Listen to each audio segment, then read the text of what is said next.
ናሆሚና ምሩ በፍቅር እብዳሉ። በጣም ነው ደስ የሚሉት። እንግዲህ ምሩ ከብዙ ልፋት ከብዙ ድካም በኋላ የናሆምን ፍቅር ተቀብላ፣ ናሆሚም ደግሞ የተፈጠረው ነገር ማመን እስከሚያቅተው ደስታ በደስታ ፈንድቅድቅ እያለ ይገኛል ማለት ነው። ምሩ ፍቅሩን ከተቀበለችው በኋላ አዲስ የተከራየው ቤት ገብቶ ህይወቱን መኖር ጀምሯል ማለት ነው። ይሄ ደግሞ በጣም ደስ ይላል። ምሩ እንግዲህ እሱ ላለመጉዳት ብላ ብዙ እየራቀች ከነበረችው ነገር ዛሬ እንግዲህ እራሷን መስዋዕት አድርጋ የናሆሜን ፍቅር ተቀብላለች። በጣም ደስ ይላል። ሰላም ሰላም! ውድና የተከበራችሁ የቻናል ቤተሰቦች እንዴት ናችሁ? ደህና ናችሁ ወይ? ከእኔ ጋር ሁሉም ሰላም ነው። ለዚህ ቻናል አዲስ ከሆናችሁ ሰብስክራይብ ማድረጋችሁ እንዳትረሱ። ዛሬ ጽናት ክፍል 51 ይዤ መጥቻለሁ። ቪዲዮን እስከ መጨረሻው በመከታተል ሀሳብ አስተያየታችሁን ኮሜንት ላይ ያስቀምጡልኝ ማለት ነው። እንግዲህ ጽናት አሁንም ደረቅ እያለች ነው። አባቱ በአስገባይ ቃል መሰረት ቃሌን ዝነፍ አልልም ብላ ሀሴትንና ኪራን ለማቀራረብ እየሞከረች ነው ማለት ነው። ሀሴት ደግሞ እሷ በሌላ ነገር ተወጣጥራለች። ምክንያቱም ሄኖክ መጥቶ አሁን ላይ እየረበሻት ስለሚገኝ እሱን እንዴት ብላ መገላገል እንዳለባት ነው እንጂ ኪራን እያሰበችው አይደለም። በእርግጥ ሀሴት ጥሩ ልጅ ትመስላለች። ቢሆንም ግን የኪራ አባት እዚህ ቤት ያመጣት ኪራን እንድታገባና ልጆች ወልዳ ህይወትን እንድትኖር ነው። ነገር ግን ጽናት በፍቅሯ እየተሰቃየችም ቢሆን ፍቅሯን አሳልፋ ለሀሴት ልትሰጥ ወስናለች። እንግዲህ ምሩን ብትቆጣት የራስሽን ህይወት ኖሪ፣ ደስተኛ ሁኚ፣ ኪራ ሁሉንም ነገር ያስተካክላል፣ ሁሉንም ነገር ቤተሰቦቹን አሳምኖ ካንቺ ጋር ይኖራል ብትላትም እሷ ግን መስሚያ ጥጥ ነው ብላለች ማለት ነው። እንግዲህ ጽናት ለሌሎች ደስታ ብላ የራሷን ደስታ እያጣች ትገኛለች። ነገር ግን ደግሞ እየተፈጠረ ባለው ነገርም አይታችሁ ከሆነ ባለፈው ክፍል እየቀናች ነበረ። ወይ አትቀርበው ወይ አትርቀው፣ በቃ መሀል ሰፋሪ ሁና እየተንገላታች ትገኛለች። ኪራ ደግሞ በጣም ያሳዝናል። እውነት ለመናገር እንግዲህ በቤቲ እንደዛ ሲሰቃይ ነበረ። እሷን ከህይወቱ ማስወጣት እንዴት እንደሚያስወጣ ግራ እስከሚገባው ድረስ እንግዲህ በስተ መጨረሻም ቤቲ ከህይወቱ ብትወጣም ነገር ግን ፈጣሪ ደግሞ በጽናት ፍቅር እያሰቃየው ይገኛል ማለት ነው። እንግዲህ ፍቅሩን ገልጾላት የእሱን ፍቅር ተቀብላው እሷም እንደምታፈቅረው ከነገረችው በኋላ ነገሮቹ ከድንገት ሲቀየሩበት በጣም ግራ ተጋብቶት በባለፈውም ሰክሮም እያለቀሰም ነበር። እንግዲህ በጣም ያሳዝናል። ኪራ በእያንዳንዷ ነገር እያሰበ በጣም እየተጎዳ ይገኛል። እንግዲህ ዛሬ ደግሞ ምሩ ከቤት ወጥታ ጠፍታ ነበረ። በባለፈው ከናሆሚ ጋር ስለነበረች እዛው ስልክም ደውለው እዚህ ቦታ እኔ ብላ ሳትናገር ነበር ሂዳ ያደረችው ማለት ነው።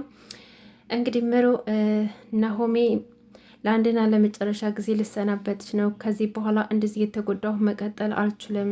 ከአሁን በኋላ በቃ ራሴን ከሰው አግልሌ ብቻ የሚኖር ነው የምፈልገው። ከአንድም ሁለት ጊዜ አፈቀርኩኝ። ያፈቀርኳቸው ሴቶች ግን ፍቅሬን ገፉኝ፣ አያፈቅሩኝም፣ አልወደዱኝም። ስለዚህ እኔ ለማን ነው የምኖረው? መሞት ፈልጋለሁኝ።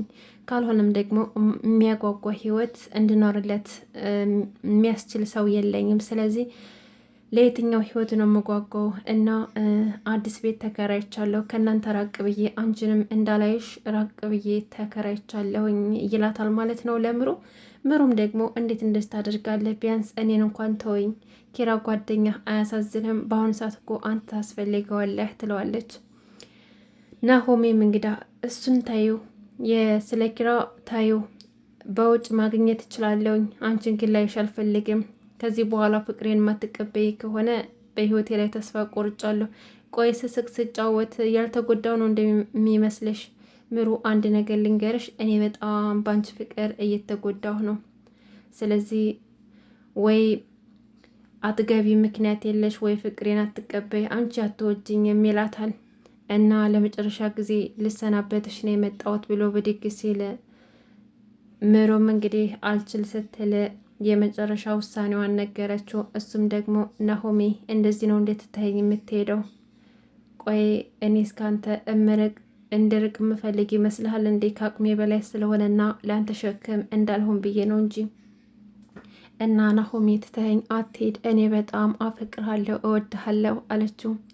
ናሆሜም ደግሞ በጣም ተደሰተ። እውነትሽን ነው ምሩ፣ እውነትሽን ነው እያለ አቀፋት፣ ዘለለ በደስታ አበደ። በጣም ደስ ይላል። ናሆሚ እንግዲህ ከብዙ ልፋትና ከብዙ መታገስ በኋላ የምሮን ልብ ሊያገኝና እንዲሁም ደግሞ እሷም ደግሞ በስተመጨረሻም ፍቅሯን ገልጻለታለች ማለት ነው። በዚህ ስለተደሰተ እቤቱ ወስዷት ከቤታቸው ለመጀመሪያ ጊዜ የፍቅር ምሽት አሳልፈው አንድ ላይ አደሩ ማለት ነው። ምሩ እንግዲህ ለነጽናትና ለነኪራም ደውላ መናገሩን ረስተዋለች። ኪራና ጽናት ደግሞ ሲያፈላልጓት ነበር። የት ሄዳ ነው? የቱና ነው የጠፋችው? ስልኳን ማታነሳ ምን ሆና ነው እያሉ ሲጨናነቁ ነበር። እሷ ግን እዛ ከናሆሜ ጋር አለሟን እየቀጨች ነበረ። እነሱ ምናልባት ከናሆሜ ጋር ተጣልታ ይሆን እንደ እያሉ ሲያፈላልጉ ምንም የሚጨበጥ ነገር ስላላገኙ ጽናት ሶፋ ላይ ትተኛለች። ኪራም ደግሞ እዛው ራስጌዋ ይተኛል። ከዛም በኋላ ጠዋት ላይ ይነሳና እንዴት ሳይሽ እኮ በጣም የዋህ እንደሆንሽ ታስታውቂያለሽ፣ ግን ድንገት በእኔ ላይ የቀየረሽ ምንድን ነው እያለም ብቻውን ሲያወራ ነበረ። ጽናትም እንግዲህ ተኝታ ስለነበር ኪራም ተነስቶ ሄደ። ከዛም በኋላ ሄኖክ መጣና ጽናትን ሶፋ ላይ ተኝታ ሲያየት ይመኛታል። ደግሞ እንዴት አባቷ ነው የምታምረው፣ እንዴት ነው የምታሳሳው፣ ሰውነቷ ደግሞ ሌሊትን ያስመኛል እያለም የጽናትን ገላ ሲመለከት ነበረ። ከዛም በኋላ በእጁ ሊነካት ሲል ነካ ሲያደርጋት ጽናት ተነሳችና ማነህ? ምንድነህ? ከየት መጣ? እያለች በጥያቄ አዋከበችው። እሱም ደግሞ እኔማ ሄኖክ ነኝ። ምን ሆነሽ ነው አንቺ? ተረጋጊ እንጂ ምን ነው ዘለልሽ? ሳንዴ ፌንጣ አላት። ኪራ የት ሄዶ ነው አለችው። ኪራን ምን አውቃለሁ እኔ አላየሁትም አላት። አብረሽ አደርሽው አንቺ አይደለሽ እንዴ አላት። በቃ ቁርስ ሳልሰራለት ዛሬም ረፈደ ማለት ነው። በቃ አሁን እጅ ቁርስ ልስራ አለችና ካጠገቡ ተነስታ ሄደች። ከዛም ኪራም መጣና ሄኖክ ቁጭ ብሎ ነበር። እንዴ ሄኒ መጣ እንዴ? ጽናት የት ሄዳ ነው አለው። ከዛም በኋላ ሄኒ ይሄን ያስተዋለው እነዚህ ልጆችማ በመካከላቸው የሆነ ነገር አላቸው፣ ያለ ምክንያት እንደዚህ አልሆነም። እሷም ስለሱ ጠየቀችኝ፣ እሱም ደግሞ ስለሷ ጠይቀኝ፣ የሆነ ነገር በመካከላቸው አለ አለና ነገሩን ለማወቅ ይሞክራል። እንግዲህ ሀሴት ደግሞ ሄኖክ እዛ ቤት ስለመጣ ሰላም አልሰጣትም፣ ምቾት አልሰጣትም። እንዴትም ብላ እሱን ከዚያ ከቤት ማስወጣትና ልኩ ማስገባት ትፈልጋለች። ነገር ግን ሄኖክም የዋዛ አይደለም፣ አስፈራራት። አርፈሽ ተቀመጪ፣ ከአንበሳ ጋር ነው እየገጠምሻለሽው። ደግሞስ ረሳሽው እንዴ አባትሽ በእኔ ላይ ምን እንዳረገ? ከትምህርት ቤት ከዩኒቨርሲቲ አስባረረኝ። ቆይ በውርጋጦች ደግሞ አስደበደበኝ። የኔስ ጉዳት አይታይሽም እንዴ? እናቴ በእኔ ከዩኒቨርሲቲ በመጫር ምክንያት እያለቀሰችው አታሳዝንሽም ነው ወይስ ደግሞ የአባትሽ ክብር ብቻ ነው የሚታይሽ አላት። ሀሴትም ደግሞ ይህን የሆንከው በገዛ ስራህ ነው፣ ደግሞ እንኳንም እሰይ እንኳንም ደግ ሆንክ፣ ደግ አረገህ፣ ደግሞ የአባቴን ስም አታንሳ አለችው። ሄኖክም ደግሞ ቆይ አንቺ ምንድን ነው የምትይው? ያን ያክል አመት ሳፈቅርሽ ስለምንሽ ነበር፣ አንቺ ግን ወንድሜ ጓደኛ እያልሽ ሙድ ስትይዥብኝ ነበር አላት። እሱማ የሆነው መልአክ መቼም ቢሆን ሰይጣንን ሊያፈቅር አይችልም። ስለዚህ እኔ ደግሞ መቼም አንተን ወድጄህ አላውቅም፣ መቼም ቢሆን አልወድህም አላፈቅርህም አለችው። አሁን ግን አርፈ የማትቀመጥ ከሆነ እኔ የማደርገውን አውቃለሁኝ፣ እኔ ሀሴት ማን እንደሆንኩኝ አሳያለሁ አለችው። ሄኖክም ደግሞ አንቺም እንደ አባትሽ በጉልበትሽ ነው አይደል የምትተማመኘው? በቃ የአባትሽ ልጅ አይደለሽ አላት። ሌላ በምንም ነገር አትተማመኝም፣ አንቺም እንደ አባትሽ በጉልበትሽ ነው መኮሪው አላት። ከዛም በኋላ እሱን አሳያለሁ አለችና ትታው ሄደች። በጥፊ ምታው ስትሄድ ጽናት አየች። ጽናት ደግሞ በመካከላቸው የሆነ ነገር እንዳለ ጠረጠረችና ለጓደኛዋ ደውላ የተፈጠረውን ነገር ሁሉ ነገረቻት። ሀሴት ሄኖክን በጥፊ ስመታው አየኋቸው፣ ነገር ግን ስለምን ሲጨቃጨቁ እንደነበረ አልሰማሁም፣ ነገር ግን ሲጨቃጨቁ ነበር ብላ ነገረቻት።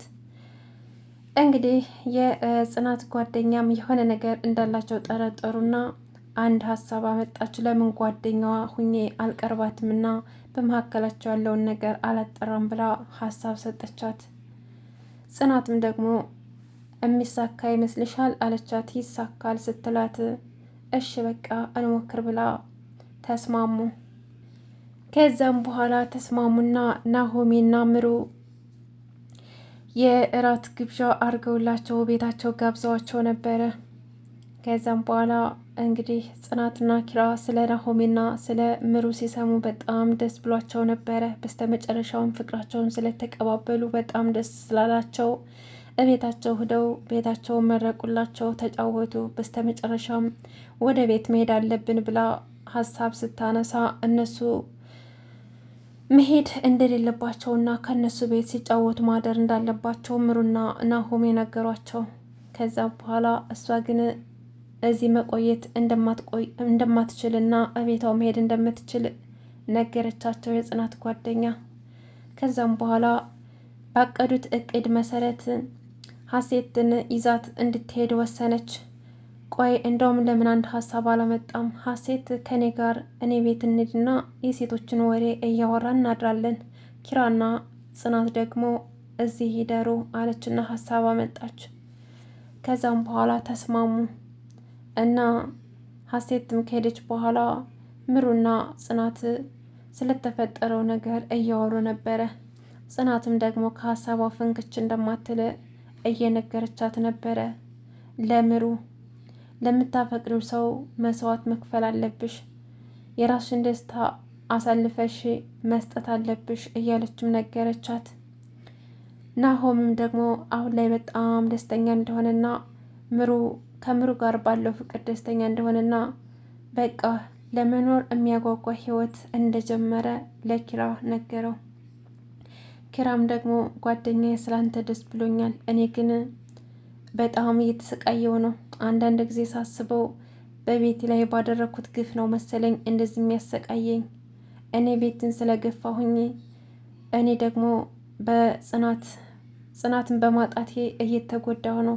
ከምነግርህ በላይ በጣም ተሰብሬያለሁ ይለዋል። ባክህ ራስህን ተጠያቂ አታድርግ። ለቤቴ ደግሞ እንደዚህ የሚሆን አንተ ተጠያቂ አይደለም።